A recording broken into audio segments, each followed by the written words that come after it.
Hello everyone, আশা করি সকলে ভালো আছো এবং তোমরা দেখছো যে ইয়োর ফিলোসফিতে এখন আমরা যে আলোচনাটা করছি সেটা হচ্ছে সাংখ্য এবং যোগ দর্শন। এবং সাংখ্য যোগ দর্শন কিছু এমসিকিউ আমরা করবার চেষ্টা করছি। অনেক এমসিকিউই আছে, অনেক অনেক অনেক পার্টই আছে। আমি তার মধ্যে থেকে কিছু বেছে বেছে এমসিকিউ নিয়ে এসেছি এবং যেগুলো আহ, মানে এই এমসিকিউর কিছু ব্যাখ্যাও করে দিচ্ছি, যাতে আর পরবর্তীকালে মানে ফার্দার ওটার আর দরকার না পড়ে। মানে ওই জাতীয় প্রশ্নের আর দরকার না পড়ে। তো এই জন্য আমি এমসিকিউ গুলোর ব্যাখ্যাও করে দিচ্ছি, যাতে অল্প কিছু এমসিকিউতে অনেকখানি কন্টেন্ট যাতে ক্লিয়ার হয়ে যায়, এটাই চেষ্টা চলছে আমার। তো আমি তোমাদেরকে বলছি, বারবার করে বলছি, সেটা হলো তোমরা অবশ্যই খাতার মধ্যে তোমাদের এই প্রশ্নগুলো লিখে রেখো। আশা রাখি তোমরা লাভবান হবে, উপকৃত হবে। চলো তাহলে শুরু করা যাক আজকের যে প্রশ্ন। সেটা হচ্ছে সাংখ্য এবং যোগ দর্শন থেকে প্রশ্ন। প্রথম প্রশ্ন হচ্ছে, সাংখ্য মতে জগতের উপাদান কারণ কি? মানে আজকের দিনের প্রশ্ন, সাংখ্য মতে জগতের আহ উপাদান কারণ কি হতে পারে? সেটা হচ্ছে প্রকৃতি, অব্যক্ত প্রকৃতি, ব্যক্ত প্রকৃতি, নাকি জগৎ? দেখো, সবার আগে তুমি জগৎকে সরাও, কিছু জিনিস আগে এলিমিনেট করতে হয় লাইফ থেকেও এবং সব জায়গা থেকে। তো এখান থেকে জগৎকে আগে সবার আগে সরাও। মজা করলাম জাস্ট। আচ্ছা, তারপরে হচ্ছে ব্যক্ত প্রকৃতি, মানে যে প্রকৃতিটা ব্যক্ত হয়ে গেছে সেইটা কি? না, সেটা কিন্তু নয়। তারপর হচ্ছে অব্যক্ত প্রকৃতি, মানে এমন কোনো প্রকৃতি আছে যেটা কিনা অব্যক্ত রয়েছে? এমন কোনো প্রকৃতি আছে যেটা কিনা অব্যক্ত রয়েছে? সেটা কি? না, সেটা কিন্তু নয়। মানে মানে আমি তোমাদেরকে বোঝার চেষ্টা করছি, দেখো। উম, বোঝাই বরং, সেটা সব থেকে কাজে দেবে। উম, সাংখ্য মতে জগতের উপাদান কারণ হচ্ছে কি? সেটা হলো আহ, প্রকৃতি দ্বারা, সাংখ্যরা বলছেন প্রকৃতি দ্বারা কিন্তু জগৎ সৃষ্টি হয়েছে। তাহলে এই এই ক্ষেত্রে আমি দেখতে পাচ্ছি দুটো উত্তর হওয়ার প্রবণতা রয়েছে, একটা হলো প্রকৃতি আর একটা হলো অব্যক্ত প্রকৃতি। তাহলে এই দুটোর মধ্যে আমি কোনটাকে নিতে পারি?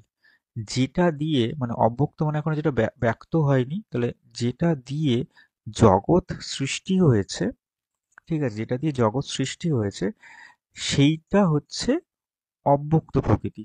নর্মালি ক্ষেত্রে আমি কিন্তু এই প্রকৃতিকে নিতে পারবো না। প্রকৃতির আগে একটা উপমা দেওয়া রয়েছে অব্যক্ত, তাই জন্য একে আমাকে নিতে হবে। এটাও কিন্তু উত্তর হওয়ার সম্ভাবনা থাকতো, তখনই থাকতো যদি এই অপশনটা না থাকতো।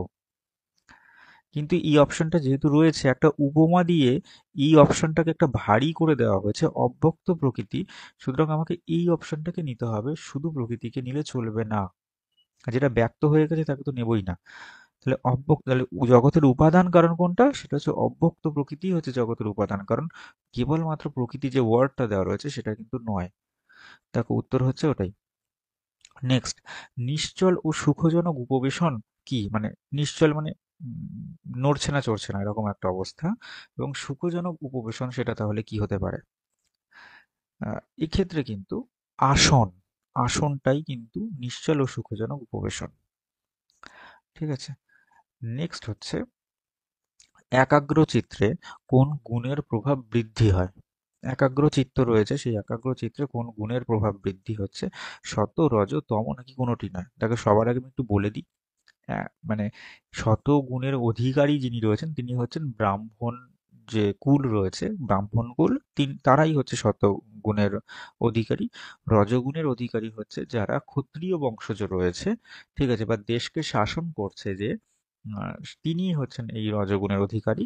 তমগুণের অধিকারী হচ্ছে ওই দেশকে যারা শাসন করছিলেন, তার নিচে যে সকল প্রজাগণ রয়েছেন, ঠিক আছে, তারা তারা হচ্ছেন তমগুণের অধিকারী। তাহলে এক্ষেত্রে একাগ্র চিত্র কার মধ্যে থাকতে পারে? সেটা হচ্ছে সত্ত্বগুণের অধিকারী বা যারা ব্রাহ্মণ সম্প্রদায় রয়েছে তাদের মধ্যেই থাকতে পারে।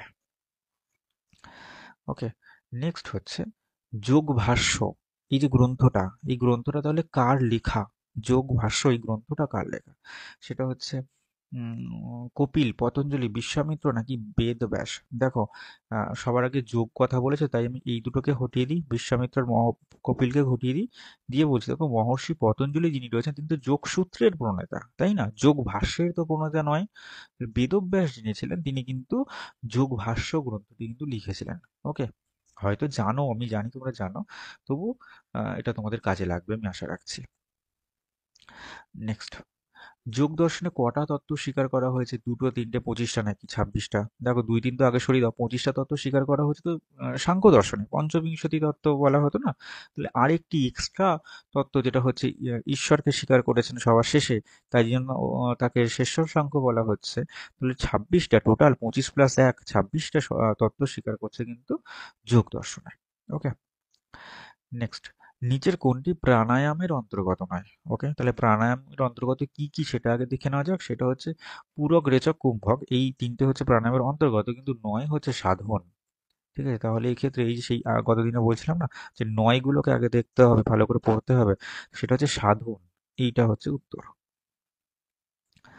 নেক্সট, সাংখ্য দর্শনে কটা প্রমাণ স্বীকার করা হয়েছে? তিনটে, চারটে, একটা, দুটো?